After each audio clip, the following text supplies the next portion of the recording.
Y a-t-il des valeurs intéressantes dans les dossiers que vous m'avez demandé d'analyser sur Telegram? C'est ce qu'on va regarder ensemble dans cette vidéo. Ceux qui veulent rejoindre ce canal Telegram, cliquez sur le lien qui se trouve dans le commentaire épinglé de la vidéo. On commence tout de suite avec ce top Telegram. Les colonnes de cette watchlist, on a le symbole de cotation boursière de l'entreprise, le nom de l'entreprise, l'industrie dans laquelle elle opère, la market cap en dollars, croissance du chiffre d'affaires en rythme annualisé sur 5 ans, les multiples de valorisation par rapport au flux, VE sur EBITDA, ratio court-bénéfice, ratio court-free cash flow, la valorisation par rapport aux actifs, enfin aux capitaux propres tangibles, la rentabilité, rendement des capitaux investis plutôt pour les boîtes opérationnelles, rendement des fonds propres plutôt pour les boîtes financières, l'endettement en termes de dette nette sur EBITDA, le rendement dividende, le rendement d'actionnaire qui inclut rachat d'actions et dilution potentielle, free cash flow par rapport au bénéfice net et payout ratio. Donc payout ratio, c'est la proportion de bénéfice net versé en dividende, mais le dividende est payé avec le free cash flow. Donc il faut qu'il y ait une adéquation entre free cash flow et bénéfice net. La première entreprise en termes de market cap, c'est BHP Group Limited. Donc ça, c'est une entreprise australienne qui opère dans les mines diversifiées plutôt en termes de mines dont elle dispose. On est sur 118 milliards de dollars de market cap, 119 même. Donc c'est une large cap, hein. Ça doit être la plus grosse boîte australienne, ou en tout cas dans le top 10, ça c'est sûr. On a 4,7 en croissance de chiffre d'affaires en rythme annualisé sur 5 ans. Donc il faut voir quelle est la proportion de croissance externe, de croissance organique et aussi production en volume, croissance en termes de volume et en termes de prix. Parce que sur les matières premières, on subit la variation des prix. On a eu une forte inflation des matières premières de 2022 à 2023 et puis ça s'est tassé par la suite. Donc il faut voir comment ça se découpe sur cette boîte. En termes de multiples, on se paye pas cher. Bon, après, c'est un secteur qui se paye pas très cher, car il est cyclique. On a 5,1 en BE sur EBITDA, 10,4 en ratio court-bénéfice, 11,4 en ratio court-free cash flow. C'est pas très cher payé. Maintenant, en fait, c'est dur, ça reflète l'imprévisibilité de l'EBITDA ou les bénéfices ou les free cash flow. C'est normal qu'on soit pas si chèrement valorisé, même si c'est une très large cap. Maintenant, ça reste pas très cher. On a un rendement des capitaux investis à 19,2%. Je trouve ça assez excellent, hein, quand même, pour une entreprise qui opère dans un business qui est très intensif en capital. Donc, bonne rentabilité. On n'est pas trop endetté, 0,5 fois l'EBITDA en dette nette, ça c'est bien. 2,8% de rendement du dividende. Le gros de la rémunération d'actionnaire passe par les rachats d'actions, 6,3%. Donc j'imagine qu'elles soient annulées, ces actions, il faut vérifier, mais je le pense.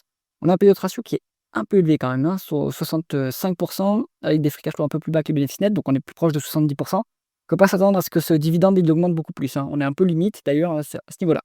Donc BHP, pourquoi pas pour se diversifier plutôt dans les matières premières, pour jouer aussi la reprise du cycle économique. Moi je pense que c'est pas une mauvaise idée. Maintenant c'est volatile, donc ouais, il faut adapter sa position en fonction de son portefeuille. Ensuite, on est sur Investor AB. Donc ça, c'est le genre d'entreprise que j'ai plutôt du mal à analyser parce que c'est une holding donc suédoise. Il y a en fait, pour analyser ces genres d'entreprises, il faut aller voir les participations et voir quelle est la valorisation des participations, est-ce qu'elles sont valorisées à leur juste valeur dans le bilan, etc. Donc plutôt une boîte financière, 87 milliards de dollars de market cap, 4,2% de croissance du chiffre d'affaires en rythme annualisé sur 5 ans. Alors je ne sais pas ce que ça veut dire pour une holding, j'imagine que c'est la croissance des participations qui est reflétée ici, en termes de chiffre d'affaires. Le multiple qui vous intéresse sur une financière comme celle-ci, c'est le PE, en fait, ratio court-bénéfice, 20 fois. Donc c'est cher, c'est un peu cher payé quand même, c'est pas raisonnable. Enfin, c'est pas, pour moi raisonnable, c'est valorisation raisonnable, c'est 15. Ici, on est à 20. Donc après, c'est une boîte de qualité, hein, on a un rendement de, ouais, quoique. Le rendement des fonds propres est un peu bas, hein, 5,4%. Donc ça, il faut aller creuser. Pourquoi c'est aussi bas? Et ce qu'on aime sur les holdings, c'est avoir une décote sur actifs tangibles. Ici, c'est pas le cas.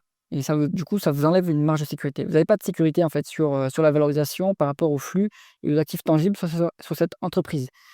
Pour les holdings, ce qu'on veut, on veut une décote sur capitaux propres. On veut la décote de holding parce qu'en fait, vous n'êtes pas maître de la circulation du capital dans les holdings. C'est le management qui va décider comment allouer les flux entre les entreprises. Et ça, le marché n'aime pas en général. On ne veut pas d'avoir d'intermédiaire, on ne veut pas une agence au milieu. Une agence au sens de la théorie de l'agence, on ne veut pas un management qui décide à notre place l'allocation du capital entre des participations qui n'ont rien à voir. Donc voilà, typiquement, vous avez la holding de Peugeot qui a une décote de holding énorme parce que le management a très très mal alloué le capital. Donc on veut une décote de holding, que ce soit un bon management ou un mauvais management, pour se prémunir de ce risque.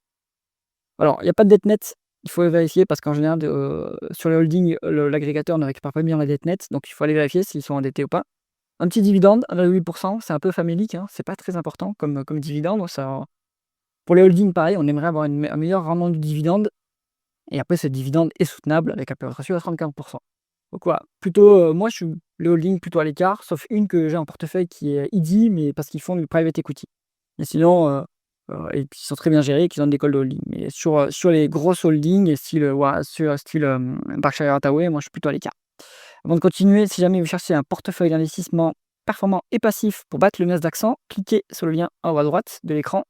On continue avec ce dossier qui m'a été proposé, CNQ, donc Canadian Natural Resources Limited.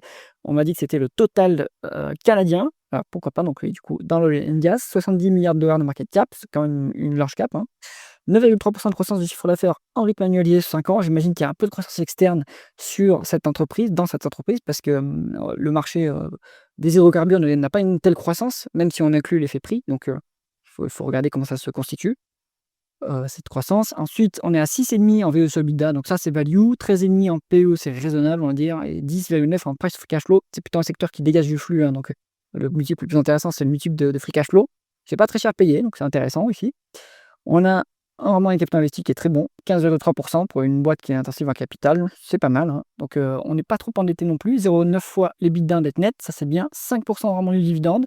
Les pétrolières, c'est à ce niveau-là en général, c'est un niveau qui est tout à fait intéressant, 6,8% de rendement d'actionnaire.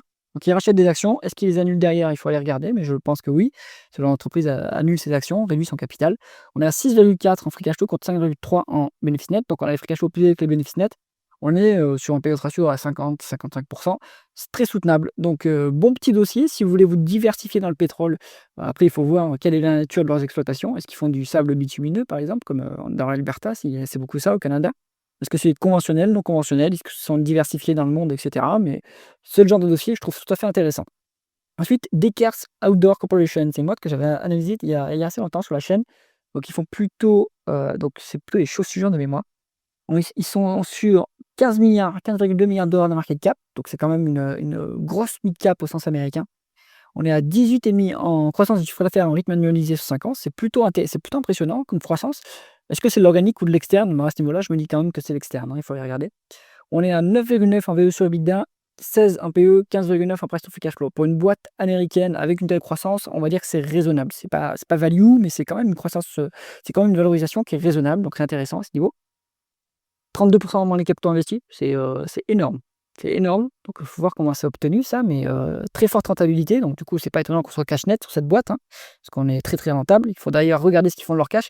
Ils versent pas de dividendes apparemment. Donc qu'est-ce qu'ils en font? Pourquoi est-ce qu'ils le retournent aux actionnaires via des rachats d'actions uniquement? Ça semble être le cas, 3,8% de rendement de l'actionnaire. Donc est-ce que ces rachats d'actions, est-ce que ces actions rachetées, ils les annulent derrière? Faut regarder. Je pense que cette politique d'allocation du capital, de la rémunération d'actionnaires est soutenable, mais on n'a pas de payout ratio puisque c'est calculé sur le dividende. Il faudrait peut-être un jour calculer un payout ratio à partir des rachats d'actions. Mais après, les rachats d'actions, comme c'est pas engageant, ça n'a pas trop de sens de regarder si c'est soutenable, puisque si une boîte n'a pas envie de faire de rachat d'actions d'une année sur l'autre, peut tout simplement arrêter. Alors qu'un dividende, c'est plus compliqué parce qu'il y a des actionnaires qui sont là pour le dividende. Si vous le coupez, le cours de l'action peut complètement chuter. Ce qui n'est pas le cas pour les rachats d'actions. Donc bon petit dossier de croissance à prix raisonnable, je pense que c'est intéressant à ce niveau. Titan, on la connaît bien sur la chaîne, donc on la suit, je la suivais dans le cadre du suivi de Vika. Donc c'est le Vika grec, on va dire, ils sont mondialisés. Si je dis pas de bêtises, ils ont aussi fait un spin-off de leur activité ciment aux États-Unis, qui est un pays où ça marche très fort, l'infrastructure et le ciment. Donc bonne petite boîte, 3,2 milliards de dollars de market cap, donc c'est on va dire une grosse mid-cap au sens européen. 10,4% de croissance de chiffre d'affaires en rythme annualisé sur 5 ans. Très forte croissance quand même. Ça, c'est externe. Parce que le secteur du ciment n'est pas en aussi forte croissance. Ça dépend des pays, évidemment, mais globalement, s'ils sont diversifiés et qu'ils ont beaucoup d'Europe, même s'ils ont les États-Unis, on n'est pas à ce niveau de croissance. Il faut voir aussi si on a les pays émergents, etc. Mais bon, bonne croissance en tout cas. 5,8 en VE sur EBITDA. Ça, c'est les multiples typiques du ciment. C'est pas cher du tout. Bon, après, c'est une contrainte ESG en Europe qui pèse sur les cimentiers. Mais ça reste pas du tout cher. 10,7 en PE. Il n'y a pas de free cash flow affiché ici, mais ils sont free cash flow positifs des mémoires, la fois que j'avais regardé. Et d'ailleurs, il faut valoriser plutôt l'entreprise par rapport à ses free cash flow plutôt que ses bénéfices nets, parce que le ciment, ça dégage des free cash flow. Maintenant, c'est un secteur d'activité qui est assez mature. Maintenant, si on se met en VE sur EBITDA, 5,8, c'est quand même pas cher du tout. On a 12,3% de rendement des capitaux investis, c'est très bien. Pour le ciment, c'est intensif en capital. Et bon, ils sont bien rentables. 0,6 fois les EBITDA en dette nette, donc on n'est pas trop endetté. Ça leur dégage de la marge de manœuvre pour faire des acquisitions. Quasiment 8% de rendement du dividende, ouais, c'est copieux quand même. Ça me donne, si on fait 30 x 8, ça fait 240 millions qui sont versés en dividende. C'est quand même un peu limite, je pense. Donc il faut, ouais, 240 millions contre 300 millions de bénéfices nets. Après, ils ont des cash flow sans doute plus élevés que les bénéfices nets. Je pense que ce dividende, ils ont peut-être mis un dividende spécial, il est un peu élevé à ce niveau. Je pense que ce qui serait soutenable en termes de niveau, ça serait plutôt 5. Titan Cement, j'aime bien, hein, comme 10K, j'aime bien. Sur 10K, je prends mes bénéfices parce que j'ai fait un bailleur, mais en réalité, c'est aussi peu cher et ça pourrait se conserver sur la longue route. Les Titans, ça se regarde. Je pense que ça se met en watchlist et ça se creuse pour savoir comment est réparti le business, mais c'est très intéressant aussi. Alors, Eramet, là, on est sur un dossier moins qualitatif, hein. On est sur. Donc, ils font. Alors, c'est l'exploitation minière. Si je dis pas de bêtises, ils font du nickel, plutôt en Polynésie. Je ne sais pas s'ils ont d'autres types d'exploitation, il faut regarder.